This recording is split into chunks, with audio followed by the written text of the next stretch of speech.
নমস্কার নমস্কার আমার সকল দর্শকবৃন্দদেরকে আজকের একটা নতুন ভিডিওয় অনেক অনেক স্বাগত জানাই। আজকের এই ভিডিও আপনাদের সঙ্গে আজকের দিনের আলুর দামের আপডেটগুলো আলোচনা করব। কোনো জায়গায় কিন্তু আলুর দামের পরিবর্তন ঘটেছে, কোথাও 2-5 টাকা কমেছে, কোথাও 10 টাকা বেড়েছে। বিষয়গুলো আপনাদের সঙ্গে কিন্তু ধীরে ধীরে একটা একটা করে বিভিন্ন জায়গার যে আমার কাছে আপডেট রয়েছে আজকের দিনে সেটা কিন্তু তুলে ধরব।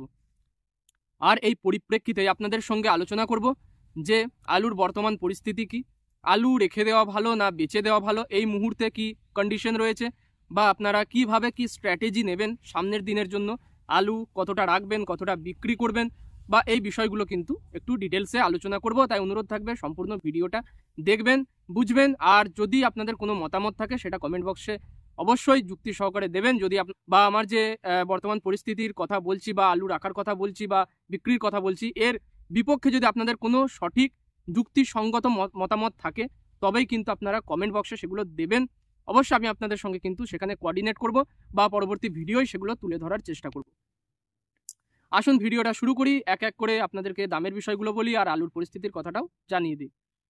আমি গত ভিডিও যে দেখিয়েছিলাম যে এক ব্যবসাদার সে 530 টাকার আলু কিভাবে আমাকে, একজন চাষি হিসাবে আমি বলছি, কিভাবে আমাকে 500 টাকা দাম দিল, অর্থাৎ 25 থেকে 30 টাকা সেখানে মেরে দিল। কিভাবে সেটা হচ্ছে না হচ্ছে বা সেগুলোকে কিন্তু আমি চ্যানেলের মধ্যে তুলে ধরি। তাই অবশ্যই যদি মনে হয় যে আপনাদের জন্য চ্যানেলটা, আমার এই চ্যানেলটা কিছু ভ্যালু অ্যাড করছে, কিছু আপনার লাইফে কিছু ভ্যালু অ্যাড করছে, তবে সাবস্ক্রাইব করবেন। ভালো লাগলে লাইক করবেন, নচেত আপনি ডিসলাইকও করতে পারেন, এবং আপনার যে খারাপ লাগার যে কারণটা সেটা অবশ্যই কমেন্ট বক্সে বলতে পারেন। আসুন ভিডিওটা শুরু করি, অনেক বেশি বলা হয়ে গেল। যাই হোক, এইসব কথাগুলো বাদ দিন, এবারে ভিডিওয়ে আপনাদেরকে যে দামের বিষয়গুলো সেটা এক এক করে বলবো। আর একদম শেষের দিকে কিন্তু আপনাকে আলুর বর্তমান পরিস্থিতির কথা বলবো। তো দেখুন, আজকের দিনে কিন্তু বাঁকুড়ায় আপনার হচ্ছে গড় আলুটা, বাঁকুড়ায় সেটা বিক্রি হচ্ছে 1040 থেকে 1050 টাকা কুইন্টাল, এটা গড় আলু। আর ডালা আলুটা, যেটা খুব অল্পই কিন্তু হয় বাঁকুড়ায়, সেই ডালা আলুটা যেটা বিক্রি হচ্ছে সেটা হচ্ছে কিন্তু 620 টাকা 50 কেজির বস্তা হিসাবে। মানে কুইন্টাল যদি বলি সেক্ষেত্রে কিন্তু 1240 টাকা থেকে 1250 টাকা সর্বাধিক কিন্তু এটা কুইন্টাল, এটা ডালা আলুটা। আচ্ছা, বাঁকুড়ায় যদি আমি বন্ডের কথা বলি, বাঁকুড়ায় কিন্তু আপনার যেটা গড় আলুর বন্ড আসছে সেটা আসছে 330 থেকে 350 টাকার মধ্যে। এটা থেকে কিন্তু পেরোচ্ছে না, 350-এর এই গন্ডিটা পেরোচ্ছে না। আর যেটা আপনার হচ্ছে ডালা কোয়ালিটির আলু, মানে তুলনামূলক সাইজ মোটা, সেই ডালা কোয়ালিটির আলু হলে সেই ক্ষেত্রে একমাত্র কিন্তু 370-380 টাকা সর্বাধিক এই দামটা পাওয়া যাচ্ছে। তো কতটা কি পাবেন সেটা সম্পূর্ণটা আপনি যাকে আলু দিচ্ছেন, যে ব্যবসাদারকে, তার উপরে নির্ভর করবে। কারণ আমাদের এখানের মতন যদি ব্যবসাদার হয়, বর্ধমানের কিছু ব্যবসাদারের মতো যদি হয়, তাহলে আপনি ভালো আলু দিলেও আপনাকে ওই 330 টাকায় দেবে, বাকি মাঝখানের 40-50 টাকা বস্তা পিছু কিন্তু একদম খেয়ে নেবে। তো একটু বুঝে শুনে, একটু মারকুণ্ডে ব্যবসাদারদেরকে একটু অ্যাভয়েড করবেন। যারা একটু মারকুণ্ডে, অর্থাৎ যারা মানে চাষির ঘাড় ভেঙে একটু বেশি খায়, তাদেরকে অ্যাভয়েড করবেন। ভালো ব্যবসাদার হলে আলু অবশ্যই দেবেন, এবং জেনুইনভাবে দাম যদি পান তবেই দেবেন। আচ্ছা, এরপরে আমি যেটা বলবো সেটা হচ্ছে জামালপুরের আজকের দিনের আলুর দাম। আমাদের বর্ধমান জেলার হচ্ছে জামালপুর, সেখানে আজকের দিনে কিন্তু 1070-1080 টাকায় কিন্তু গড় আলুটা বিক্রি হচ্ছে। এটা হলো গড় আলু, এটা কিন্তু খুব ভালো একটা দাম, আমাদের বর্ধমান মোকামের তুলনায় অনেক ভালো দাম। আর যদি বর্ধমান মোকামের কথা বলি, বর্ধমান মোকামে কিন্তু আজকের দিনে হচ্ছে 530 টাকায় হচ্ছে গড় আলুটা, মানে যদি কুইন্টাল বলি আপনার হচ্ছে 1050-1060 টাকা কুইন্টাল পড়ছে এই আলুটা। আর এই আলুটা চাষি কত দাম পাচ্ছে জানেন? 1000 থেকে 1010 টাকা। মানে আলুটা বিক্রি হচ্ছে কিন্তু 1060 টাকায়। 1060 টাকায় বিক্রি হলেও আপনি যখন হিসাব নেবেন, সেই হিসাবে কোনোদিন আপনি সেখানে কিন্তু 50 কেজির বস্তা হিসাবে 530 টাকা দামটা দেখতে পাবেন না। এটা আমি খাতায় কলমে লিখে দিতে পারি, এবং এই যে দামটা চলছে এটাও আমি কিন্তু আপনাকে গ্যারান্টি দিয়েই বলতে পারি। তো মাঝখানে কি হচ্ছে না, 1 হাত 2 হাত 3 হাত ব্যবসাদারের কাছ থেকে আরেক ব্যবসাদারের কাছ থেকে আরেক ব্যবসাদার কিন্তু আলুটা বিক্রি হচ্ছে, মাঝে 2-3 হাত হচ্ছে, সে কারণে কিন্তু দাম এখানে 20 থেকে 30 টাকা কমে যাচ্ছে। এটা যাচ্ছে কিন্তু চাষির ঘাট থেকে। সে যাক, তাতে কিন্তু ওই ব্যবসাদারের কোনো আপত্তি নেই, কোনো কিন্তু দ্বিধা নেই, একদম কিন্তু চোখ বন্ধ করে একদম গলাটা দিচ্ছে কেটে। এটা হচ্ছে বাস্তব কথা এবং বাস্তব কিন্তু চিত্র।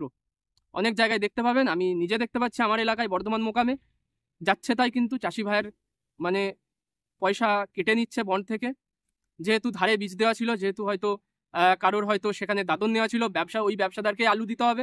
ওই ব্যবসাদার কি করছে না, মানে সুদের বাবা হয়ে যাচ্ছে। সুদে পয়সা নিলে আপনার অত টাকা ইন্টারেস্ট লাগবে না, যে টাকাটা কিন্তু আপনার কাছ থেকে মানে আলুতে কাটছে তারা। মানে আলুতে বলছে দাম, আপনাকে হয়তো বলছে দাম ভালো আছে, 20 টাকা বেড়েছে, আপনি বন্ড যখন দেবেন না, বন্ড দেবেন যখন, দাম পাচ্ছেন দেখছেন ওই গত দিনের মতনই, দাম বেশি পাচ্ছেন না।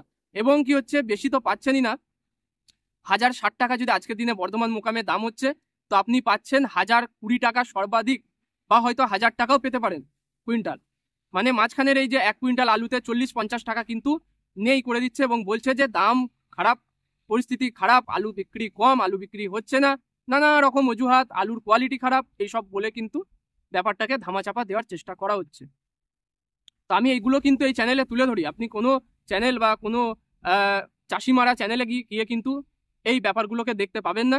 ফাঁকা আওয়াজ, ফাঁকা কথাই কিন্তু আপনি বলবেন। আচ্ছা, এরপরে হচ্ছে সিকে রোডে যদি দাম বলি, সিকে রোডে কিন্তু আজকের দিনে 1050 টাকা জ্যোতি আলুর দাম রয়েছে। বর্ধমান মোকামে যদি আমি ডালা আলুর কথা বলি, ডালা আলু আজকের দিনে কিন্তু 650 টাকা আজকের দিনেও দাম রয়েছে। কিন্তু আলু আপনি বিক্রি করতে যান, আপনি দাম পাবেন সর্বাধিক 620 থেকে 625 টাকা, এর বেশি কিন্তু পাবেন না, এটা আমার গ্যারান্টি। অথচ দাম কিন্তু আজকে যেটা নির্ধারিত দাম, সেটা কিন্তু 650 টাকায় আপনি পাবেন কিন্তু 625 টাকা। তো এই ব্যাপারটা আপনি যদি আপনি যাকে আলু বিক্রি করবেন আগে জানবেন যে 650 টাকা ডাল আলুর দাম দেওয়া হবে কিনা। যদি বলে হবে তাহলে দেবেন, না হলে কিন্তু দেবেন না, সোজা কথা। আচ্ছা, এরপরে যদি আমি আমাদের সিঙ্গুরের দাম বলি। আচ্ছা, সিঙ্গুরের দাম বলার আগে আমাদের বর্ধমানে আপনাকে বন্ডের দাম বলা হয়নি। যদি ডালা কোয়ালিটির আলু হয়, বন্ডের দাম আছে কিন্তু 380 টাকা সর্বাধিক, এর চেয়ে কিন্তু 10-20 টাকা কমও হতে পারে, কোয়ালিটির উপর ডিপেন্ড করছে যেহেতু। আর যদি আপনার আলুটা গড় কোয়ালিটির আলু হয় আর গড় বাছাই করে বিক্রি করা হয়, সেক্ষেত্রে সর্বাধিক 350 টাকা কিন্তু আসছে, আর সর্বনিম্ন 330 টাকা, অর্থাৎ 330 থেকে 350 টাকার মধ্যে আপনি বন্ড হাতে পাবেন যদি গড় কোয়ালিটির আলু হয় বা গড় বাছাই করে আলুটা বিক্রি করা হয়। যেহেতু গড় আলুর দাম কম, সেহেতু গড় বাছাই কিন্তু অনেকটা আপনার আলুতে ঘাটতি হয়ে যাচ্ছে। তো কোনো করার নেই, যদি আলুর কোয়ালিটি খারাপ হয় আপনি কি করবেন, আপনি আর ডালা আলু তো ডালা বাছাই করে তো আর বিক্রি করতে পারছেন না, আপনাকে গড় হিসাবে বিক্রি করতে হবে, দাম কম পাবেন, মেনে নিতে হবে, করার কিছু নেই। যাদের হাতে আলু তাদের হাতেই দাম, তাদের হাতেই দাম নির্ধারণ, আপনাকে মেনে নেওয়া ছাড়া কিন্তু কোনো উপায় নেই। আচ্ছা, এরপরে আমি যদি বলি সিঙ্গুরের দাম, সিঙ্গুরও মার্কেট আজকের দিনে কিন্তু 660 থেকে 675 টাকার মধ্যেই রেখেছে, সর্বাধিক 675 টাকায় রেখেছে, এর বেশি কিন্তু বাড়ায়নি, বা আজকের দিনে দাম কিন্তু 1 টাকাও বাড়েনি। মেমারির দাম কিন্তু ভালো, মেমারিতে আপনাকে প্রথমেই বললাম, মেমারিতে আপনার মোটামুটি কিন্তু 680 টাকা আজকের দিনে দাম রাখা আছে। 680 টাকা আমাদের ওয়েস্ট বেঙ্গলের মধ্যে সবচেয়ে সর্বাধিক দাম কিন্তু এই আপনার হচ্ছে মেমারিতে। কোতলপুরে যদি বলি, আজকে কোতলপুরের দামটা বললাম আপনাকে, বাঁকুড়ার কোতলপুর, সেটা ছিল কিন্তু 1050 টাকা, 1060 টাকা দাম কুইন্টাল। আচ্ছা, ধূপগুড়িতে যদি বলি, ধূপগুড়ির আগে আপনাকে আমি দক্ষিণবঙ্গের আরও কিছু জায়গা আমার কাছে দামের আপডেট রয়েছে, সেগুলো বলে দিই। কুমরুল মার্কেট কিন্তু সেম রেখেছে 660 টাকা। আচ্ছা, তারকেশ্বর মার্কেট সেম রেখেছে 650 টাকা। আচ্ছা, উদয়নারায়ণপুরও মার্কেট কিন্তু একই রেখেছে, উদয়নারায়ণপুর 650 টাকা আজকে ডালা আলু বিক্রি করছে। এগুলো কিন্তু 50 কেজির বস্তার ডালা আলুর হিসাবে আমি 660 বা 650 যে দামগুলো বললাম, সেগুলো ডালা আলুর 50 কেজির জ্যোতি আলুর দাম বলছি। আচ্ছা, মেদিনীপুরের গড়বেতায় যদি দাম বলি, 1060 টাকায় কিন্তু আজকে কুইন্টাল হিসাবে জ্যোতি আলু বিক্রি হচ্ছে। গড় আলুটা মেদিনীপুরের গড়বেতায় এই দাম কিন্তু চলছে। বন্ড যদি বলি, বন্ড আপনি কিন্তু সর্বোচ্চ 360 টাকা বন্ড পেতে পারেন মিদনাপুরের গড়বেতায়। আর হচ্ছে এরপরে যদি আমি আপনাকে উত্তরবঙ্গের খবর বলি, উত্তরবঙ্গে কিন্তু আমাদের দক্ষিণবঙ্গের চেয়ে দাম ভালো, গড় আলুরও দাম ভালো, এখানে কিন্তু ডালাটা খুব বিশেষ হয় না, গড় আলুর দাম ভালো। বন্ড কিন্তু আমাদের দক্ষিণবঙ্গের চেয়ে উত্তরবঙ্গে একটু বেশিই রয়েছে বন্ডের দাম। কি চলছে না চলছে সেটা ভিডিও আপনাকে কিন্তু আমি জানাবো।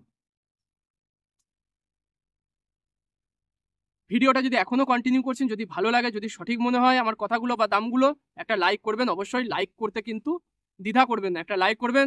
চাষি বন্ধুদের মাঝে বা ব্যবসায়ী মহলে যদি চান শেয়ার করতে পারেন, কোনো অসুবিধা নেই। আর হচ্ছে কিনা, চ্যানেলে যদি নতুন হন, যদি দীর্ঘদিন চ্যানেলটা দেখছেন, ইনফরমেশন পাচ্ছেন, ভালো লাগে, তাহলে অবশ্যই সাবস্ক্রাইব করবেন। আচ্ছা, এরপরে আমি যদি উত্তরবঙ্গের দাম বলি, উত্তরবঙ্গে কিন্তু আজকের দিনে হল্যান্ড আলুর দাম আমি বলে দিই। হল্যান্ড আলু 1400 টাকা কিন্তু সর্বনিম্ন দাম রয়েছে কুইন্টাল, অর্থাৎ 700 টাকা 50 কেজির বস্তা হিসাবে রেডি আলুটা বিক্রি হচ্ছে। বন্ড কি আসছে না, বন্ড আসছে কিন্তু 1 লক্ষ টাকা প্লাস মাইনাস কিন্তু 5000 টাকা ধরে নিতেই পারেন, সেটা সম্পূর্ণটা কোয়ালিটির উপরে ডিপেন্ড করবে। আচ্ছা, এরপরে যদি জ্যোতি আলুর বলি, জ্যোতি আলু কিন্তু 550 টাকা আপনার 50 কেজির বস্তা আছে, গড় আলুটা। আর কুইন্টাল যদি বলি 1100 টাকা কিন্তু কুইন্টাল হচ্ছে জ্যোতি আলু, এটা আপনার ধূপগুড়িতে। আর আলিপুরদুয়ারে যদি আমি বলি, আলিপুরদুয়ারে কিন্তু 10 টাকা কম রয়েছে, 540 টাকা হচ্ছে আপনার 50 কেজির বস্তার জ্যোতি আলুর, রেডি আলুর, গড় আলুর দাম। কুইন্টাল কত না, কুইন্টাল হচ্ছে 1080 টাকা কুইন্টাল। তো এই ছিল আমার কাছে সমস্ত জায়গার যে দামের আপডেট আমার কাছে ছিল, আমি কিন্তু আপনাকে দিলাম। যদি ভিডিওটা ভালো লাগে, যদি দাম জানতে পারেন আপনি আপনার এলাকার, যদি আজকের দাম জানলেন, তাহলে অবশ্যই ভিডিওটা লাইক করবেন। দেখা হবে আপনাদের সঙ্গে পরের ভিডিওয়। আর যে আলুর বিষয়টা নিয়ে বলছিলাম, যে আলু বিক্রি করবেন কি করবেন না, আমি যেটা বলবো, আমার যেটা মনে হচ্ছে, আমার পার্সোনাল, আমি কিন্তু আমার বক্তব্য দিচ্ছি, এটা কিন্তু আমার পার্সোনাল মতামত। আপনারা চাইলে এটা নিতেও পারেন, নাও নিতে পারেন। সেটা হচ্ছে কিছু আলু এখন বিক্রি করুন। আপনার কাছে 1000 বস্তা আলু থাকলে আপনি কমসে কম এই সময় কিন্তু কমসে কম আপনি 2 থেকে 300 বস্তা আলু বিক্রি করবেনই। কারণ মার্কেট কখন কি হয় বলা যায় না। এমনও হতে পারে হয়তো পোখরাজ আলুর চাষটা পিছলো না, বর্ষা হয়তো বেশি হলো না, শেষের দিকে হতেই পারে। আবহাওয়ার খবর, আবহাওয়ার ব্যাপার, আপনি শিওর করে 6 মাস পরের খবর কিন্তু বলতে পারেন না। হ্যাঁ, হয়তো নিম্নচাপ বেশি রয়েছে, এটা সত্যি কথা, নিম্নচাপ বেশি হবে, এটা আইএমডি বলেছে, কিন্তু যে হবেই এটা কিন্তু বলা যায় না। তাই শেষের দিকে গিয়ে দাম বাড়বে এই আশায় না থেকে এখন আপনি কিন্তু টোটাল আলুর 25% এখন খালি করবেনই, খালি করে দেবেন। পরবর্তীকালে দাম বাড়লে খুবই ভালো হবে। আপনার যে 75% আলুটা রইল, সেটা কিন্তু আপনি চড়া দামে বেচবেন। যদি কিছুটা দাম কমলো, তো আপনার এখনকার দামটা কিন্তু সেই কমা দামটাকেও অনেকটা পুষিয়ে দেবে বা মেকআপ করে দেবে। হয়তো লস হচ্ছে, আমিও মানছি, আমারও লস হচ্ছে। মানে যে দামটা আমি হয়তো আলু তুলেই বিক্রি করলে যে দামটা পেতাম, আমি সেই দাম এখন পাচ্ছি না, সেই হিসাবে বলছি লস হচ্ছে। এবং সমস্ত ব্যবসাদার, সমস্ত কিন্তু চাষির কিন্তু লস হচ্ছে, যারা আলু রেখেছেন। তো বেশি লস যাতে না হয়, সেই কারণেই বলছি কিছু আলু এখন বিক্রি করবেন। এটা আমার সম্পূর্ণ ব্যক্তিগত মতামত, আপনারা ভেবে চিন্তে দেখবেন আমার কথাগুলো। যদি মনে হয় যে আমি ঠিক বলছি, তবেই কিন্তু আমার কথাটা মানবেন, না হলে কিন্তু মানবেন না। তো এখন কিন্তু ব্যাপক পরিমাণে বৃষ্টি নেমে গেছে, দেখছেন। আমি কিন্তু ভিডিও করতে করতে এই বৃষ্টিটা নেমে গেল, তাই বেশি দূর আর হয়তো এগোতে পারবো না। খুব শর্টে আপনাদেরকে যদি নিকাশির কথাটা বলি, নিকাশি যেহেতু আমাদের উত্তরবঙ্গে খুব পরের দিকে স্টোরগুলো খুলেছে, সেখানে নিকাশি কম রয়েছে, মোটামুটি 15% সর্বাধিক কিন্তু নিকাশি হয়েছে এই 1 মাসের মধ্যেই। আর আমাদের দক্ষিণবঙ্গে যদি বলি, দক্ষিণবঙ্গে যেহেতু প্রায় 2 মাস স্টোর খোলা হয়ে গেল, তাই আমাদের দক্ষিণবঙ্গে মিদনাপুর একমাত্র, মিদনাপুর যেহেতু অনেকটা আগে, প্রায় সমস্ত দক্ষিণবঙ্গের জেলার তুলনায় মিদনাপুর প্রায় 15 দিন আগে, 20 দিন আগে স্টোর খুলেছে। ওখানে কিন্তু 29 থেকে 30%-এর মধ্যে নিকাশি হয়ে গেছে। এটা একদম দারুণ নিকাশি, ভালো, খারাপ বলবো না। এই 2 মাসে কিন্তু নিকাশিটা তুলনামূলক অন্যান্য বছরেও কিন্তু এরমই হয়, কমই হয়, পার্সেন্টেজের কথা বলছি, পরিমাণ কিন্তু নয়। আর আমাদের দক্ষিণবঙ্গের বাকি জেলাগুলোতে তুলনামূলক আপনার মোটামুটি ওই 22% নিকাশি হয়ে গেছে। এটাও কিন্তু ভালো, এটাও কিন্তু কোনো ভেঙে পড়ার মতো বিষয় নয়। অনেকেই যেমন ব্যবসাদাররা কৃষকদেরকে ভয় খাওয়াচ্ছেন বা ভয়ে রেখেছেন একটা, জানি না কি আপনাদের মিটিংয়ে কি হয়েছে, যে চাষিদেরকে ঘাবড়াতে হবে, চাষিদেরকে কিন্তু এবছর যেহেতু চাষির আলু বেশি রয়েছে, আলু চাষিদেরকে পয়সা পেতে দেবো না বা কম দামে আলু বিক্রি করব, এমনটা কি কথা হয়েছে আমি জানি না। যাই হয়ে থাকুক, কিন্তু চাষি ভাইরা আপনাদেরকে আমি একটাই কথা বলবো, খুব বেশি ঘাবড়ানোর কিছু নেই। কিন্তু আলু নিকাশি তুলনামূলক মোটামুটি 1-2% কম, এটা মেনে নেওয়া যায়, এটা কিন্তু সমস্যার কোনো কারণ নেই। দেখা হবে পরের ভিডিওয়, এই আশা রাখছি। ভিডিওটা কিন্তু এখানেই শেষ করলাম।